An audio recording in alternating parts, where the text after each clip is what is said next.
Welcome to Clown World News. It's your host, Benjamin Towles, and we're doing a movie review on One Battle After Another.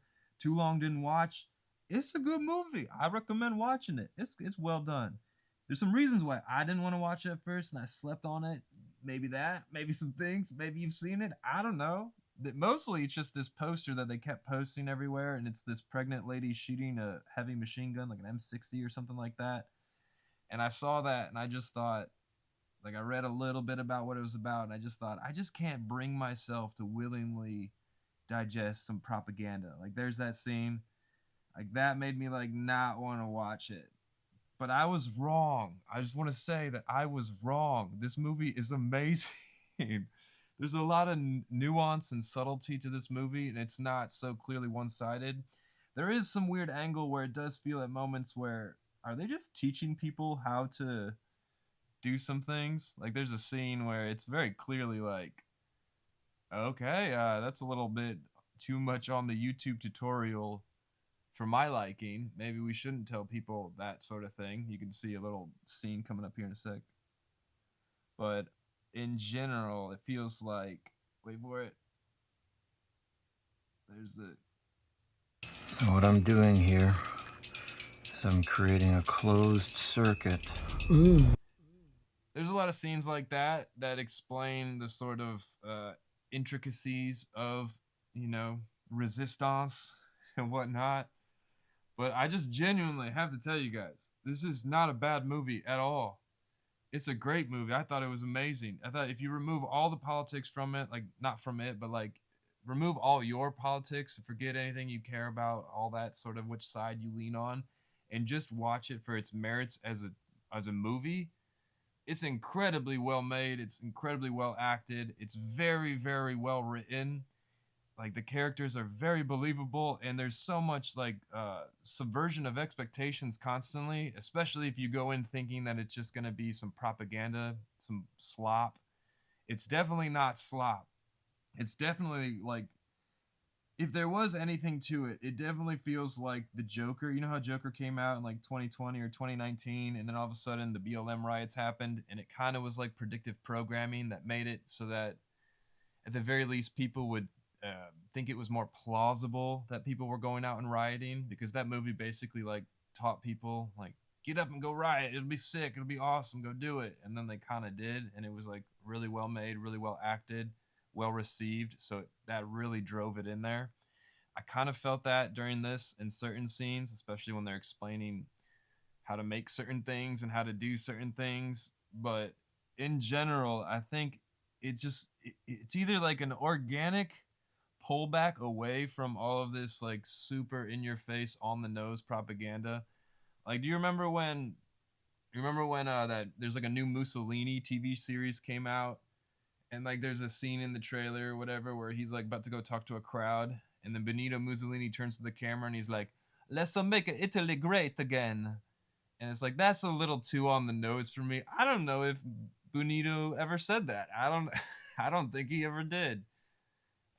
But in this one, it doesn't feel like that, and it doesn't feel like the typical strong female black woman leader of resistance movement.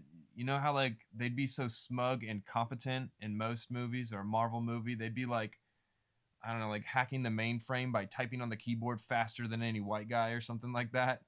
Like that doesn't really exist in this movie. It's a very honest movie, I think. It does obviously make fun of, both sides, but it makes fun of them, in my opinion, in a pretty honest way. And it has nuance.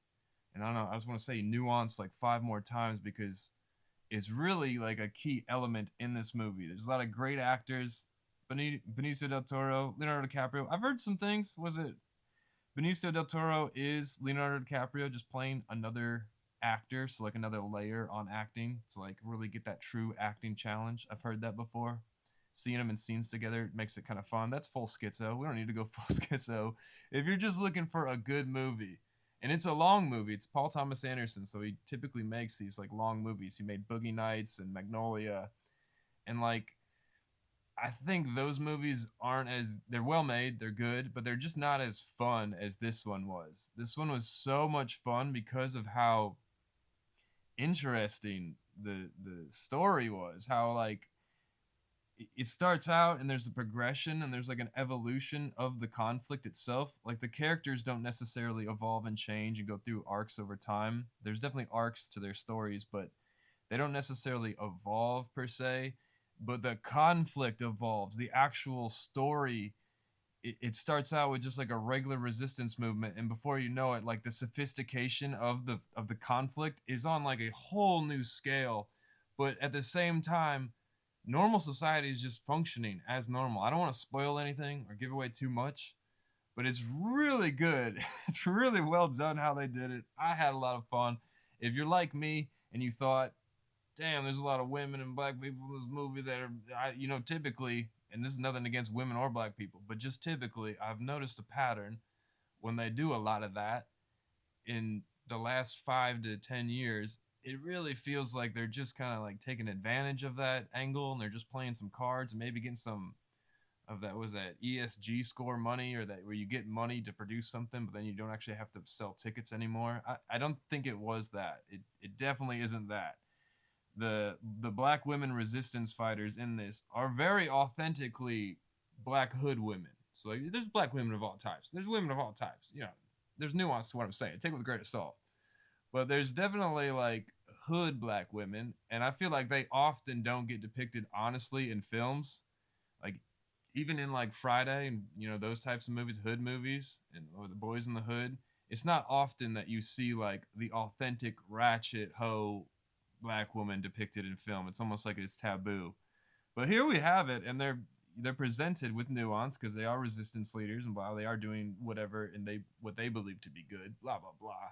I mean, we can get into the intricacies of the actual plot and if there was propaganda. I don't really want to spoil it. I don't think this does spoil it. You can probably guess, but like the reason why the resistance fights in this movie, in my opinion, is not a great move. It's not a great thing to resist over. It's not really worth it, and it could explain though in the movie's own universe. It could explain why the normal world is still functioning just as normal, and most people don't even realize there's a conflict happening at all. It could be that. It could be one of those karmic things where the heebie-jeebies have to tell us what they're actually doing, and then we watch it and enjoy it, and then that way it's kind of like us consenting to them doing it to us. In a way, it could be, but I just loved it, man. I thought it was amazing. I didn't want it to end. Been a very long time since I watched a movie where I didn't want it to end. And and one more thing though is that in the plot, like this would never happen. It would never. This could happen. Okay, this is probably happening. I got this confused because there's another movie that came out recently called Anniversary, and that one's like similar, I guess. There's been quite a few movies recently, and if you want to look into the predictive programming angle, Anniversary, this one, just a even the After the Hunt, I fell asleep because it was so pretentious. But After the Hunt in the beginning, it also touches on these topics, and it feels like that combined with Trump's tweet on Thanksgiving about let's go hard, let's go in. It kind of feels like Anniversary was perfectly timed right before it's about family get-togethers and about political revolution basically, and that one's much more Orange Man bad Anniversary, but I still think it's nuanced enough and subtle enough that anyone, even you, could enjoy it. I enjoyed it, not as much as one battle after another, but I noticed all these movies coming out, and I just thought like, man, like what are the odds of all these movies coming out? Like, because it takes years to make up to a year, if not more, longer to make a lot of these movies, and they all happen to come out at the same time within the short distance of each other, and they all happen to perfectly poignantly speak to something that's like existing in the Overton window out there. And so like I don't know, there's something weird about that where uh, it's like that's exactly what's happening, and it's what people think is happening, and it's like to then watch a movie like Anniversary and then to then look at Trump's tweet, or to rather hear about Trump's tweet on mainstream media if they bring it up. I'm sure they do, and talk about how despicable, how terrible. Oh no, we have literally Hitler is our president or whatever they're saying, and that you have like Elon is he's like talking about he's not a Nazi, but the left he's Nazi enough that the left will call him a Nazi, and then now he's it's just like the Overton window. Oh man, it's just like 50D chess type maneuvers, but probably more like 4 or 5, and we're just all retarded that like even 2D chess is difficult for it is difficult. It's very difficult. 1D chess would be a lot easier. It'd be real simple. You just it'd be like I don't know, it would be like hopscotch, basically.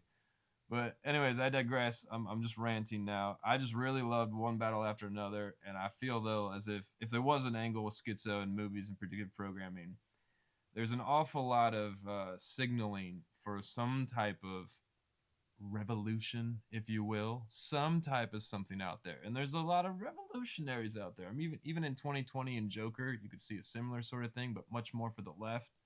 And then when they started crawling out of sewer grates in January in New York, I kind of feel like the left and the right kind of like had one of those moments where they did that, like, you know, from like Predator or whatever that movie was, where Arnold Schwarzenegger and the other guy fist bump, and it's like the black guy and the white guy, they like high five and they're both buff.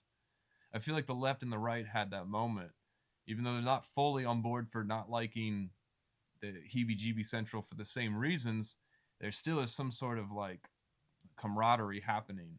And so maybe, I don't know if it's like all part of a collective collapse, a global reset, or whatnot, whatever. There's even angles I'm open to debate philosophically where you know how South Park talked about the caramel people and like the future caramel people, if we all just keep mixing whatever, eventually we'll all just be caramel people.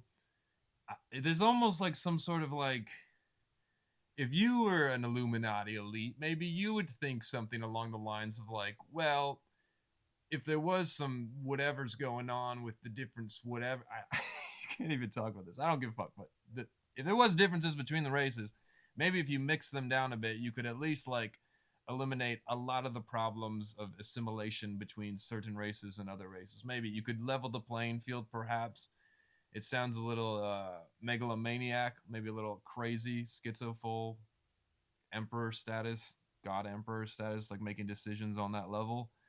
But it's a philosophical debate nonetheless, and it's probably not a great debate to have when I'm talking to myself in a YouTube video. So this is a review. If you haven't seen this movie, definitely watch it. It definitely lines up with a lot of current events, but in general, it's just a good movie. If you like good movies, this is a good movie. I say at least 9 out of 10 now. I'll check back in a month. Maybe I was just excited about it because I've only watched bullshit for the last however many months and years, maybe. But it might be higher, it might be lower later when I check back on it. But I thoroughly enjoyed it. I highly recommend it, and I didn't want to watch it because I thought it was slop, but it's not slop. You heard it from me. I think everything's fake and gay and heebie-jeebie weebies, but I think this one was awesome. So take it all with a grain of salt. Maybe I don't know movies. Maybe I don't know anything. Maybe I'm too schizo. Maybe I don't understand the movements, what's going on. Maybe nobody does. Who knows? But happy Thanksgiving yesterday. Happy holidays coming up. Be a good person. Take everything with a grain of salt. Peace. Call your mom.